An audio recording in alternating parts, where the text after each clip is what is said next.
Wesh la MIF, j'espère que vous allez bien. Moi aujourd'hui ça va top. Je vous retrouve pour la 11e vidéo sur la planète Mars en astrologie. Aujourd'hui j'aborde avec vous la planète Mars dans le signe du Verseau. Dans cette vidéo je reviens sur ce que c'est la planète Mars en général en astrologie. Je vous donne une liste de personnalités célèbres qui ont Mars en Verseau. Je vous explique un peu plus en détail ce que représente Mars en Verseau en astrologie. Et pour finir, je vais revenir sur comment ces personnes se comportent sous la couette. Tout ça, c'est dans cette vidéo, j'espère qu'elle vous plaira. Et c'est tout de suite. Je vais maintenant vous faire un petit refresh sur la planète Mars. J'ai déjà fait plusieurs vidéos là-dessus, je vous les mets dans la description. Mais ça fait jamais de mal de répéter un peu. La planète Mars en astrologie, c'est vecteur de l'énergie active, donc masculine. De comment on agit pour influencer le monde extérieur. Pas comment le monde extérieur influence notre intérieur, ça c'est les énergies féminines. Là on est comment nous on influence le monde extérieur. Les deux planètes principales ou astres principaux par rapport à l'énergie masculine, c'est le Soleil et Mars. Le Soleil c'est le roi de notre thème astral, c'est la planète du Lion, l'astre du Lion. Du coup le Soleil ça représente l'ego, l'ambition, notre but dans la vie, comment on veut faire notre réalisation sociale. Et puis ça va plutôt parler de comment on se comporte au travail. Au travail, en politique, dans les institutions, ce genre de choses.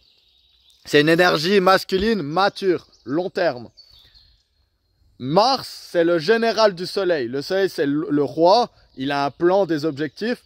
Mars, c'est celui qui va, le soldat général, qui va agir sur ses plans en étant sur le terrain. Donc c'est une planète beaucoup plus automatique.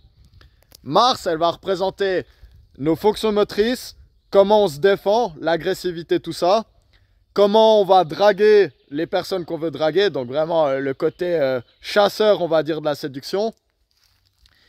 Et Mars, ça représente aussi comment on se comporte avec nos potes. Donc quand on est un gars, comment on est avec les potes. Le Soleil, c'est plus quand on est sérieux au travail, etc. Quand on est Mars, c'est vraiment l'énergie qu'on a avec nos potes d'enfance, nos potes de lycée, quoi. Donc ça c'est pour la planète Mars en astrologie. Je vais maintenant vous donner la liste des personnalités célèbres qui ont toutes Mars en Verseau. J'en ai choisi 2 par signe solaire, comme ça vous pourrez voir comment cette énergie, elle va un peu s'adapter selon l'énergie principale de la personne. Mais comme ça vous pourrez voir un peu le lien entre toutes ces célébrités. Et après quand je reviendrai dans des explications plus précises, vous aurez des têtes à mettre sur mes exemples. Sans plus attendre. Pour les béliers qui ont Mars en Verseau, on a Kyrie Irving et David Blaine. Pour les taureaux, on a Léonard de Vinci et Elisabeth II. Pour les gémeaux, on a Tupac Shakur et Matt Stone. Pour les cancers, on a Elon Musk et Julian Assange. Pour les lions, on a Elvis Crespo et Calogero. Pour les vierges, on a Cat Williams et Bobby Lee. Pour les balances, on a Snoop Dogg et Sacha Baron Cohen. Pour les scorpions, on a Charles de Gaulle et Matthew McConaughey. Pour les sagittaires, on a Jamie Foxx et Scarlett Johansson. Pour les capricornes, on a Pitbull et Andy Kaufman. Pour les verseaux, on a Squeezie et Alicia Keys. Et pour finir avec les poissons qui ont Mars en Verseau, on a Victor Hugo et Eva Longoria. Je vous invite à aller sur Astrothème ou ce genre de site. Vous mettez recherche par position astrologique et vous pourrez avoir tous les combos de planètes que vous voulez rechercher. Super utile pour en apprendre plus sur la pratique. Je vais maintenant revenir un peu plus sur les spécificités de la planète Mars dans le signe du Verseau. Puis comme d'habitude, comment je vais faire? Vu qu'on a déjà fait la vidéo sur Mars en Lion, je vais parler de l'opposition entre le Lion et le Verseau. Comme ça, pour comprendre la particularité d'un signe, c'est toujours bien de comprendre son opposé. Comme ça, vous voyez ce qui les différencie et ce qui les lie en fait. Le Verseau et le Lion, c'est une grande histoire, hein. C'est des signes que je trouve assez fascinants.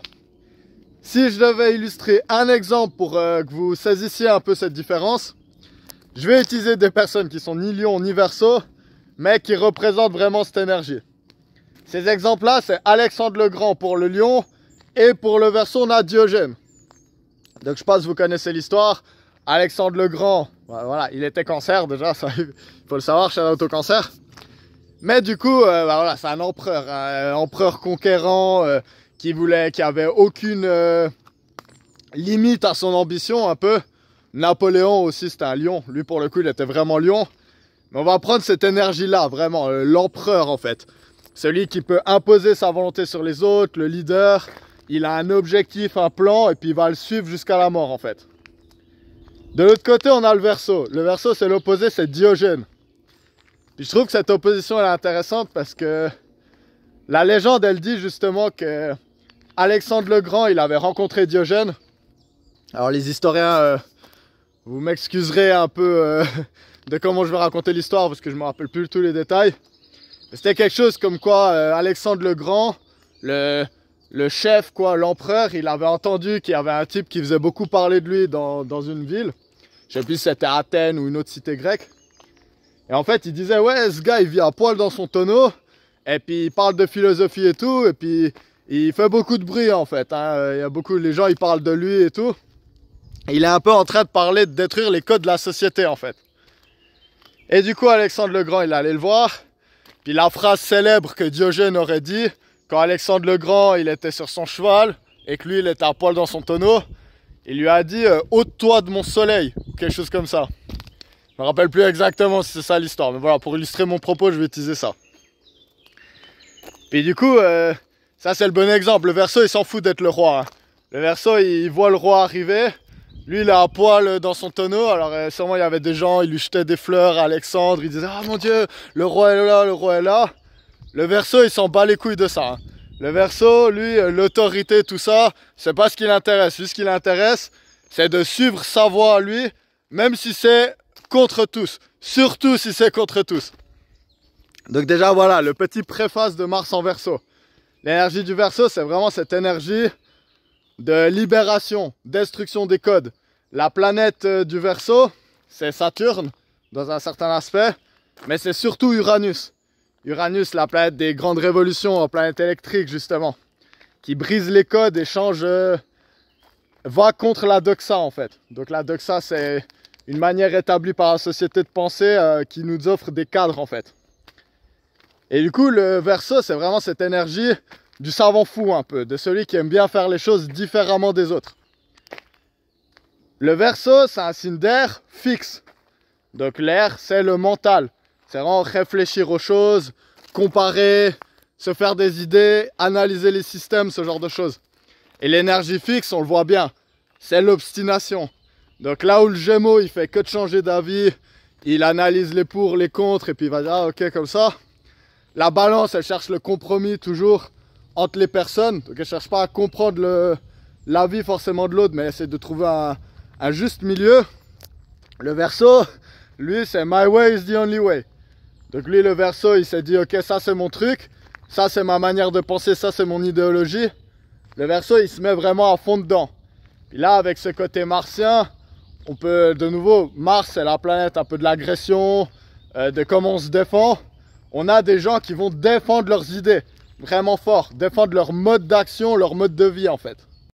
Si l'énergie du lion, elle représente la volonté d'être le meilleur, donc le meilleur aux yeux des autres, donc ça demande d'obéir au code justement de la société pour monter la hiérarchie. Le but du Verseau, c'est d'être le plus original, donc le plus soi-même on pourrait dire. Après je vais revenir là-dessus, mais des fois ça peut être un peu plus complexe que ça. Mais du coup, un truc hyper important avec les gens qui ont cette énergie du Verseau, particulièrement Mars, ça va être le besoin de vraiment se découvrir soi-même et de ne pas laisser la société ou les autres nous changer. Donc ça peut être quelque chose, les Verseaux comme les Scorpions, c'est une des énergies qu'elles puissent regarder dans les chaînes d'astrologie. Et je pense que c'est beaucoup pour ça. Parce que le Verseau, il a sa manière de faire, il va dire moi je suis comme ça c'est mes règles. Et puis beaucoup de gens sont obsédés à essayer de trouver la brèche pour changer le Verseau. Flash info, voilà, battez-vous contre des moulins, vous aurez plus de chance que ça. Donc ça c'est typique, surtout les gens qui veulent faire que ces Verseaux détachés soient plus collants, voilà, ça c'est le fantasme des gens par rapport aux Verseaux. C'est mal les comprendre en fait, c'est vouloir changer ceux qui veulent pas être changés justement. Donc voilà, bonne chance à vous. Hein. Mais du coup ça c'est un truc qu'on voit, c'est que si un des défauts ça pourrait être cette rigidité, qui est voilà, comme toujours c'est un défaut dans certains cas, une qualité dans d'autres. Bah, le truc que les Verseaux ils vont pas faire, c'est essayer de vous changer vous. Donc ça c'est clair, hein. Le Verseau, lui il apprécie que vous soyez comme vous soyez, même si vous êtes différent en fait. Le Verseau, il va beaucoup apprécier quelqu'un qui dit « Ah, moi, je pense pas pareil que toi, mais c'est bien que tu penses comme tu penses, moi, je pense comme ça. » Et le Verseau, il va même pouvoir vous aider, en fait, à justement faire ce processus d'individuation. C'est-à-dire à vraiment trouver qui vous êtes, à être en accord avec votre personnalité, vos aptitudes, vos qualités, vos défauts, en fait. Le Verseau, il va pas être là pour vous changer non plus. Tout comme il aime pas qu'on essaye de le changer lui, il va pas être là pour vous changer non plus. Il va au contraire plutôt être là pour que vous appreniez comment vous découvrir vous et vivre votre originalité en fait. Alors dans la liste d'exemples que je vous ai donné, je vais m'attarder un peu sur plusieurs archétypes un peu. Le premier, je dirais, ça va être l'humoriste satirique un peu. Il y en a 3 que je vous ai donné dans ce genre-là. Sacha Baron Cohen, c'est l'acteur qui a fait Borat. Donc voilà, moi je le trouve hilarant.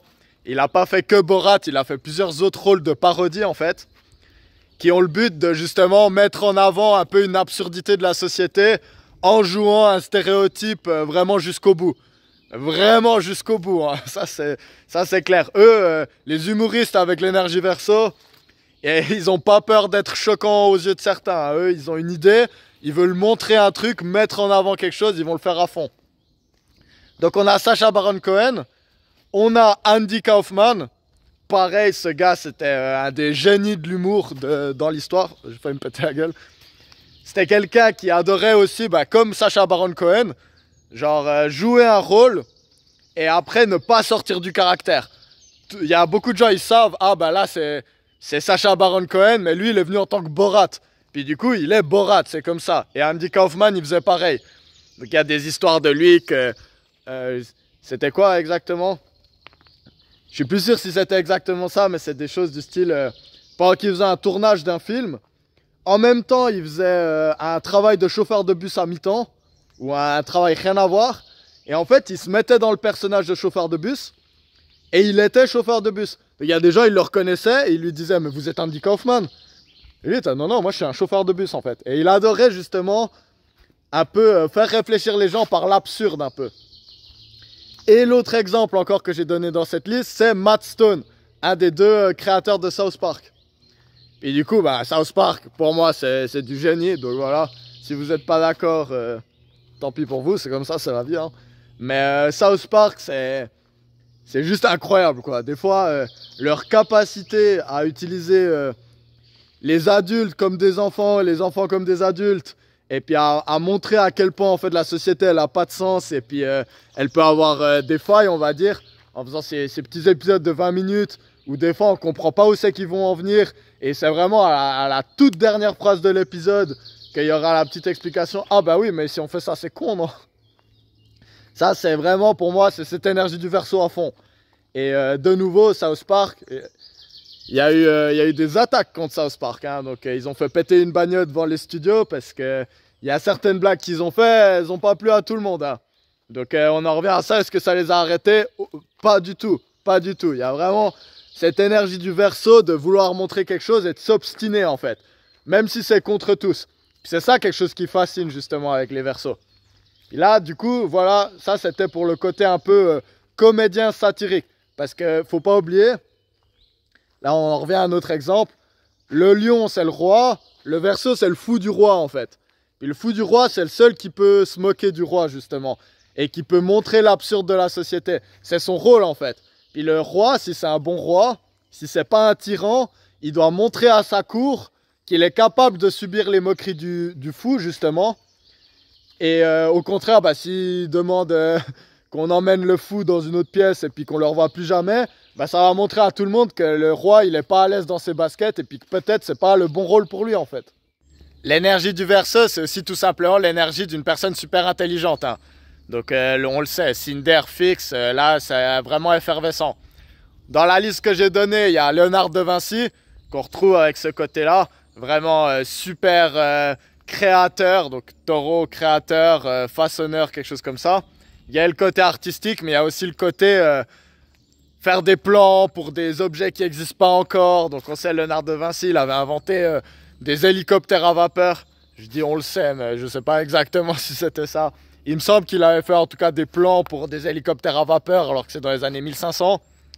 Puis aujourd'hui, dans les temps plus modernes, ben, on voit par exemple Elon Musk. Elon Musk avec... oui, il a le côté cancer un peu, où il aime bien être dans ses émotions, faire la fête et avoir besoin de se retrouver dans son monde.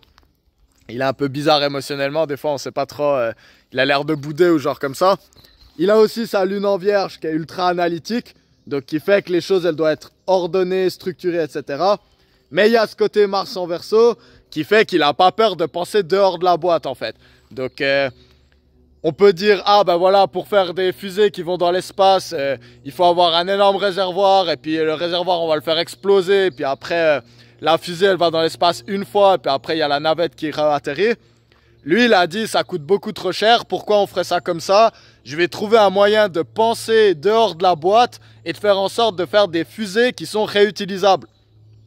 Et ça a totalement changé le marché de l'aérospatial en fait. Donc cette énergie de Verseau, c'est aussi une énergie qui n'a pas peur de briser les codes de son monde justement pour faire les choses comme il veut là un peu. Hein. On en revient toujours à ces mêmes logiques. Le dernier exemple sur qui je m'attarderai un peu pour cette énergie de Mars en Verseau, c'est Kyrie Irving, le basketteur qui joue maintenant à Dallas. Donc c'est un des meilleurs basketteurs de l'histoire, rien à dire. Surtout techniquement en fait, un peu comme Steph Curry que j'ai parlé dans la dernière vidéo. C'est pas le plus grand physique, du coup il a dû compenser avec son shoot, ses dribbles, ses finitions au panier. Et il a un jeu pas orthodoxe en fait. Donc beaucoup de coachs auraient dit ouais non c'est pas comme ça qu'il faut jouer, c'est pas comme ça qu'il faut dribbler, il faut pas finir pied gauche, main gauche, etc. Lui il s'en fout, hein. Donc lui il a cette énergie Mars en Verseau, il a créé son style de jeu à lui. Mais là où c'est encore plus significatif cette énergie, c'était pendant qu'il y a eu la grosse farce là, où il fallait faire ce truc il y a quelques années. On l'a interdit de jouer en fait. On lui a dit, ok tu travailles dans l'état de New York, si t'as pas fait ce truc, tu peux pas jouer à New York. Alors qu'il y avait des joueurs non machin qui pouvaient, s'ils vivaient pas à New York, jouer quand même à New York. Donc là il faudra m'expliquer la logique. Alors voilà, vous pouvez essayer de m'expliquer la logique, la réponse c'est qu'il n'y en avait pas de logique, hein. C'était que de la soumission à l'autorité tout ça. Puis évidemment le Verseau, il veut pas se soumettre à l'autorité. Donc il a bien vu, ça c'est pas une règle pour protéger les gens, c'est une règle pour fermer sa gueule et obéir. Et là où on a dit qu'il y avait 99% des joueurs qui avaient reçu le machin, évidemment c'est pas le cas, hein. C'est pas le cas. Donc, comme la plupart des millionnaires, ils ont acheté le faux pass pour dire oui j'ai fait le truc, mais ils l'avaient pas fait en vrai. Kyrie Irving il aurait pu faire ça, mais lui il a dit non, moi je vais dans mes valeurs, j'ai pas envie que vous m'utilisiez pour faire de la pub pour votre poison là. Donc moi je sais ce que c'est mes valeurs. Si vous dites que je peux pas jouer parce que j'ai pas fait ça, ma foi je vais pas vous critiquer, je vais juste pas le faire. Et là il s'est passé quoi? Tous les médias se sont tournés contre lui, mais un truc de malade comme quoi, mais vraiment des trucs irrespectueux qui ont été dit sur lui, que c'était un abruti, que c'était un idiot, qu'il pouvait pas vivre en société à cause de ses choix, je sais pas quoi. Voilà, donc on va se rappeler un peu la période qu'on a vécue depuis quelques années là. Il y a quelques années, moi, je sais pas vous si vous avez oublié, moi j'ai pas oublié ce qui s'est passé. Hein. Parce que moi aussi on m'a traité comme un impropre pour ce genre de décision. Après, est-ce que c'est étonnant quand on sait que les médias ils sont payés en grande partie par Pfizer, y compris la NBA, et que ça reste un outil de propagande massif, hein, donc Hollywood, le sport, tout ça, c'est juste fait pour vendre un peu cet agenda globaliste avec le poison qui veut obliger tout le monde à prendre. Voilà, Kyrie Irving, il est resté droit dans ses baskets. Il a dit, critiquez-moi si vous voulez, moi je m'en bats les couilles, limite, ça fait plaisir que je sois considéré comme ça. Et aujourd'hui, voilà, moi je pense qu'il avait raison de ne pas avoir fait ça et d'avoir montré un exemple en le faisant pas publiquement.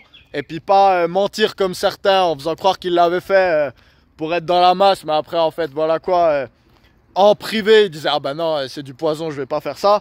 Lui, il l'a fait aux yeux de tout le monde, au grand jour. Et il n'a pas eu peur de la réputation que ça lui donnait. Donc Kyrie Irving, c'est un peu une sorte de Mohamed Ali moderne. Mohamed Ali qui avait aussi de l'énergie en Verseau d'ailleurs. Je finirai cette vidéo par parler de l'intimité des personnes qui ont Mars en Verseau. Parce qu'on le sait, Mars, c'est aussi comment on se comporte sous la couette. Alors perso, j'aime beaucoup cette énergie parce que moi-même, j'ai Mars en Gémeaux. Donc c'est aussi un Mars aérien.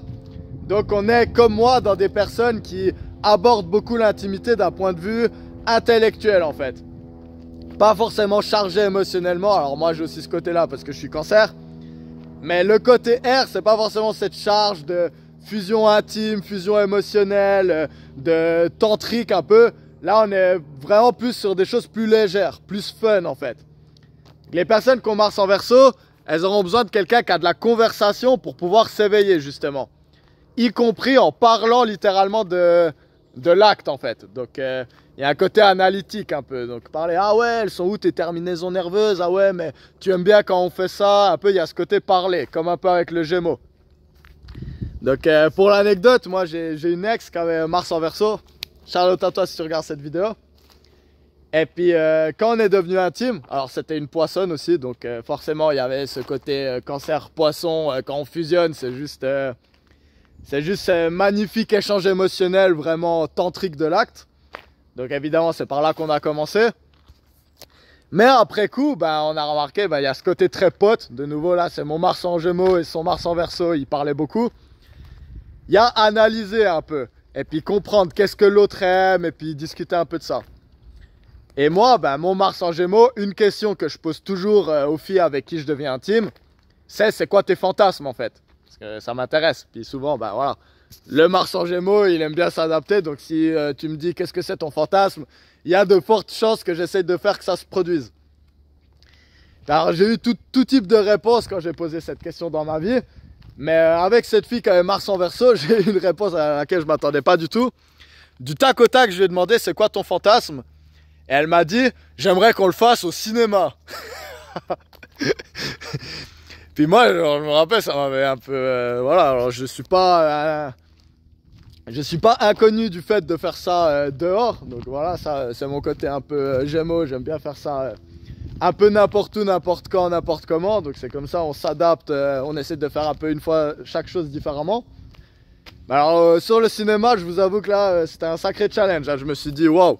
Alors ça, surtout que je voyais que c'était vraiment quelque chose qu'elle m'a pas dit ça comme une blague, quoi. C'était quelque chose que depuis longtemps, elle voulait faire, elle s'était imaginé et tout. Mais ça a dit, voilà, j'aimerais vraiment qu'on fasse amour au cinéma une fois. Puis du coup, est-ce que ça s'est produit ou pas, ça, ça va rester entre elle et moi. Mais en tout cas, j'ai trouvé ça super marrant comme idée, quoi. On en revient à ce truc de l'originalité, quoi. C'est pas forcément, ah, j'aimerais qu'on fasse du tantra sur la plage et puis que nos deux âmes fusionnent entre nous. C'est vraiment plus le côté, genre, ah, j'aimerais faire un truc un peu décalé qu'on n'a jamais vraiment fait, en fait. Et du coup, voilà, moi je pense que ça, c'est quelque chose d'assez symptomatique des Mars dans les signes d'air, en fait. C'est souvent un peu... souvent, il va falloir parler de la chose. Ça, j'en ai parlé sur Mars en Gémeaux aussi. Il va falloir parler de l'acte pour pouvoir justement mentalement éveiller après le reste des sens, en fait. Voilà, c'est tout pour cette vidéo sur Mars en Verseau. J'espère qu'elle vous aura plu et que vous aurez appris plein de choses. Moi, j'ai aimé vous la faire parce que voilà, parler de nos amis Verseau, c'est toujours fascinant. Parce qu'ils sont à la fois si mystérieux et puis pourtant si clairs et ouverts sur qui ils sont et intransigeants. Et voilà, c'est toujours un peu fascinant, surtout quand un petit cancer plein de Gémeaux comme moi qui fait que de changer un peu, il voit des gens autant fixes. Moi, j'ai toujours un peu de l'admiration pour eux. Je me réjouis de vous retrouver tout bientôt pour Mars en Poisson. Donc avant-dernière vidéo, non ça devrait être la dernière, mais vu que je fais Mars en Scorpion à la fin, ça sera l'avant-dernière de la série sur Mars dans tous les signes. J'espère que d'ici là vous vous portez bien et que vous n'oubliez pas de rester originaux parce que c'est important, il n'y a qu'une personne comme vous dans le monde. Même si vous avez un jumeau, c'est pas la même personne. Et aussi, je vous invite à défendre vos idées si vous en avez parce que c'est quand même important de défendre les idées. Je me réjouis de vous retrouver tout bientôt pour les prochaines vidéos. Je vous fais plein de bisous et c'est bye bye.